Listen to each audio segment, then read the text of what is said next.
থামুন থামুন, টুইস্টটা নয় শেষে দেখলে।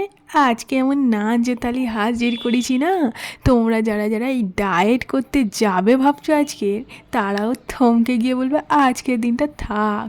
প্রথমে নাচ জেতালিতে হাজির হয়ে গেছে সেই বাটি চাপা ভাত, আর তার সাথে ছিল লঙ্কা। ভেবুনি এটা এমনি সাজানো হয়েছে, এটাই কিন্তু চ্যালেঞ্জ। খেতে পারলে তাহলে শেষের পাতে আর একটা কিছু টুইস্ট এক্সট্রা থাকবে।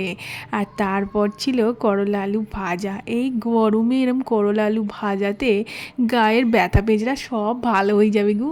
যাগ্গে যাগ্গে। তারপর সেই নায়কের মতো এন্ট্রি নিয়ে মাঝে ঢুকে পড়েছে সিনেমা দেখাতে মাছের ডিমের বড়া। তার সাথে এঁচোড় আর সজনার ডাঁটা দিয়ে এমন কারি বানানো না, যে ওটা খেলেই মুখটা মনে হবে এই যে কাজবাড়িতে এলুম বোধহয়। তারপর ছিল সর্ষে টমেটো দিয়ে সুন্দর করে মাছের ঝাল, আর ঘরের বানানো সেই টুইস্ট যেটা বলছিলাম না, এই যে তেঁতুলের আচার, এটার স্বাদ দুর্দান্ত।